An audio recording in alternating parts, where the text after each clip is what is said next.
Hello viewers, welcome to topper TNPSC. நம்ம previous year question paper தமிழில் இருந்து தான் பார்த்துட்ருக்கோம்.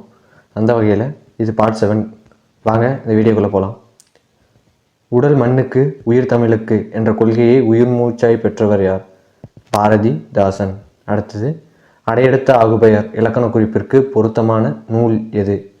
அது திருக்குறள். அடுத்தது, பாசிலை பிரித்தெழுதுக பசுமை கூட்டல் இலை. 4வது, பிழையான கூற்றை கண்டறிக. வன்றொடர் குற்றியலுகரத்தின் பின் வரும் வல்லினம் மிகாதுன்னு இருக்குது, அதுதான் தவறு. மற்றதெல்லாம் ரைட்டு தான். அடுத்தது, பொருத்தமானவற்றை தேர்ந்தெடுக்க.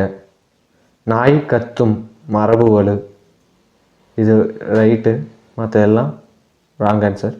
அடுத்தது, பிழையான தொடரை கண்டறிக. சுற்றெழுத்துக்கு பின் வல்லினம் மிகும், ஓரெழுத்து ஒரு மொழிக்கு பின் வல்லினம் மிகும், உவமை தொகையில் வல்லினம் மிகும், இரட்டை கிளவியில் வல்லினம் மிகாது. இதை ஞாபகம் வச்சுங்க. அடுத்தது, ஆங்கிலமும் தமிழில் இருக்கிறது சொல்லணும். செக் அப்படின்னா காசோலை, ஃபைல் அப்படின்னா கோப்பு, விசா அப்படின்னா நுழைவு இசைவு, பாஸ்போர்ட் அப்படின்னா கடவு சீட்டு. அடுத்தது, அவன் பொன்னன் எவ்வகை பெயர்? பொருட்பெயர். அவன் பொன்னன் பொருட்பெயர். அடுத்தது, ஒரு பெயர் சொல்லின் பொருளை செய்யப்படு பொருளாக வேறுபடுத்துவது இரண்டாம் வேற்றுமை. இதை ஞாபகம் வச்சுங்க. ஒரு பெயர் சொல்லின் பொருளை செய்யப்படு பொருளாக வேறுபடுத்துவது இரண்டாம் வேற்றுமை. அடுத்தது, கொடுக்கப்பட்ட தொடரில் பெயரச்ச தொடரை தேர்வு செய்க. தைத்த சட்டை, இது பெயரச்ச தொடர். அடுத்தது, குழல் கேட்டு மகிழ்ந்தான், இது எவ்வகை ஆகுபெயர்? இது காரிய வாகுபெயர். குழல் கேட்டு மகிழ்ந்தான், இது காரிய ஆகுபெயர். அடுத்தது, பருப்பு உள்ளதா என வணிகரிடம் வினவும் வினா கொளல் வினா.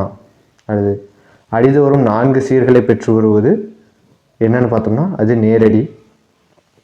ஞாபகம் வச்சுங்க. அடுத்தது, தலையின் வகை அறிக. காய்முன் நிறை வருவது எத்தலை வகையின் பார்ப்படும் என்று கண்டறிக. காய்முன் நிறை கலித்தலை. ஞாபகம் வச்சுங்க. காய்முன் நிறை வருவது கலித்தலை.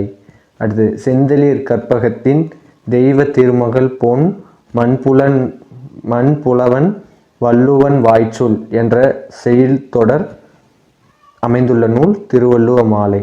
இன்னொரு தடவை பாருங்க. செந்தளிர் கற்பகத்தின் தெய்வ திருமலர் பொன் மண்புலவன் வள்ளுவன் வாய்ச்சொல், இது திருவள்ளுவ மாலை. அடுத்து, தீரா இடும்பை தருவது ஆராயாமை ஐயப்படுதல். அடுத்தது, 14 கீழ்கணக்கு நூல்கள் ஒன்று நாலடியார். அடுத்தது, கீழ்கண்டவற்றுள் பொருந்தாததை தேர்வு செய்க.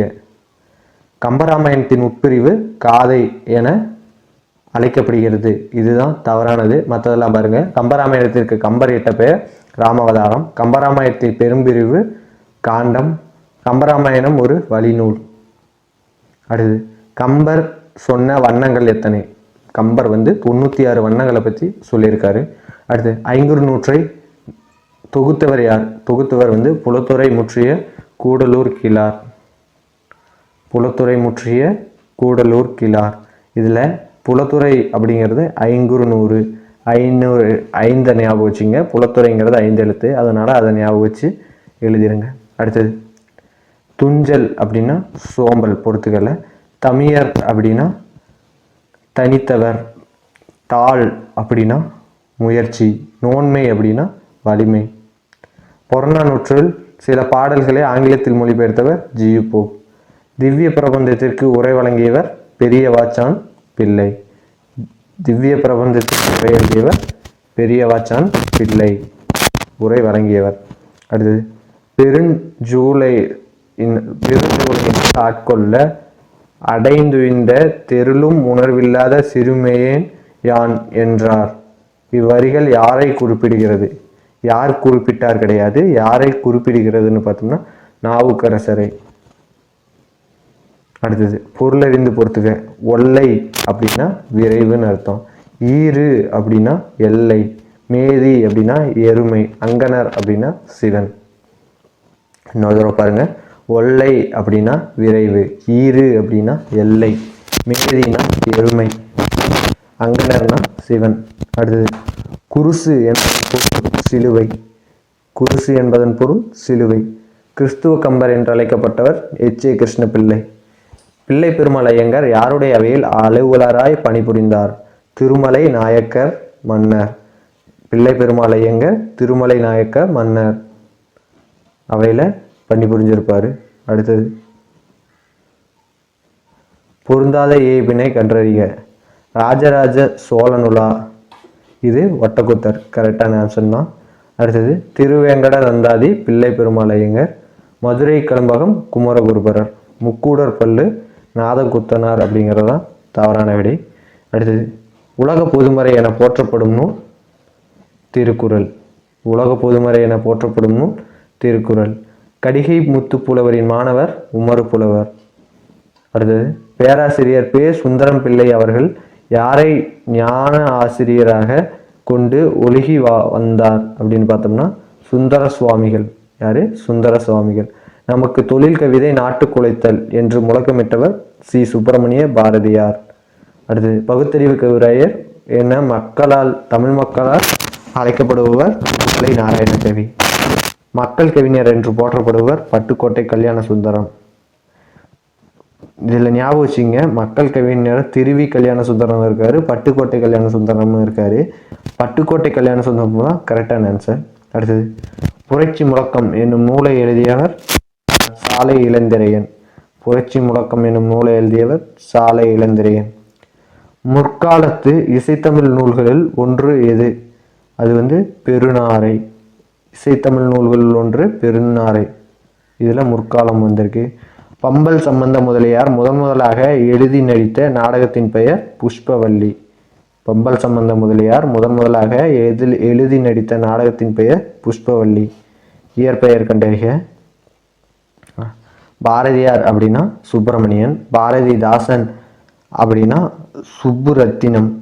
சுரதா அப்படின்னா ராஜகோபாலன். வாணிதாசன் அரங்கசாமி என்கிற எத்திராசலு. இதை ஞாபகம் வச்சுங்க. அடுத்தது, மாணிக்க வாசகர் வரலாறும் கால ஆராய்ச்சியும் என்ற ஆராய்ச்சி நூலை எழுதியவர் மறைமலை அடிகள். மாணிக்க வாசகர் வரலாறும் கால ஆராய்ச்சியும் என்ற ஆராய்ச்சி நூலை எழுதியவர் மறைமலை அடிகள். யார் காப்பார் என்று தமிழெண்ணை இயங்கிய போது நான் காப்பேன் என்று எழுந்தார் ஒருவர். அவர் யார்? அவர்தான் உவே சாமிநாதர். அடுத்து, தேவநாய பாவாணர் எத்தனை நூல்களை படைத்துள்ளார்? 43. எத்தனை நூல்கள்? 43. ஞான கண்ணாடி என்ற சமய நூலை எழுதியவர் வீரமாமுனிவர். ஞான கண்ணாடி என்ற சமய நூலை எழுதியவர் வீரமாமுனிவர். தட்சிணமேரு என்று ராஜராஜ சோழனால் அழைக்கப்பட்ட கோவில் எது? தஞ்சை பெரிய கோவில் தான் தட்சிணமேரு. அடுத்து, தமிழ் மொழியை ஆட்சி மொழியாக திகழும் நாடுகள் இலங்கை, சிங்கப்பூர், மலேசியா. தமிழ் மொழி ஆட்சி மொழியாக திகழும் நாடு இலங்கை, சிங்கப்பூர், மலேசியா. தன்மையின் அடிப்படையில் அமைந்த நிலத்தின் பெயர் கலர் நிலம். தன்மையின் அடிப்படையில் கலர் நிலம். அடுத்தது, 47. குறிஞ்சி அப்படின்னா அது தொண்டகப்பறை. முல்லை அப்படின்னா அது ஏறுகோட்டுப்பறை. மருதம் அப்படின்னா அது மணமுலா, இன்னொன்று நெல்லரிக்கை நெய்வரும். பாலை அப்படின்னா துடிப்பறை. துடி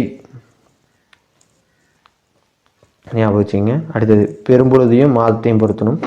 கார்காலம் அப்படின்னா அது ஆவணி புரட்டாசி. குளிர்காலம் அப்படின்னா ஐப்பசி கார்காலம். குளிர்காலம் அப்படின்னா ஐப்பசி கார்த்திகை. முன்பனி காலம் அப்படின்னா மார்கழி தை. முதுவே நீர் அப்படின்னா ஆனி ஆடி. இதை நல்லா ஞாபகம் வச்சுக்கணும்னா கார், குளிர், முன்பனி, பின்பனி, இளவேனில், முதுவேனில் இதெல்லாம் வச்சு இதை ஞாபகம் வச்சுக்கணும். இதை வரிசையை எழுதிட்டிங்கன்னா இதுக்கப்புறம் ஆவணி புரட்டாசி மாதத்தை அப்படியே வரிசை எழுதணும்னா இது ஞாபகம் வந்துடும். அடுத்தது, உச்சரிதல், சுவைத்தல், நுகர்தல் இம்மூன்றும் எவ்வுயிருக்கு உரியது? இது கரையான் எறும்புக்கு உரியது. அடுத்தது, பிரித்தெழுதுக. வேறு இல்லை, வேறு கூட்டல் இல்லை. அடுத்தது, உடன்பாட்டு வினையை எதிர்மறை வினையாக மாற்றுக. வந்தான் அப்படின்னா எதிர்மறை வினை வந்திலன் அப்படிங்கிறதான்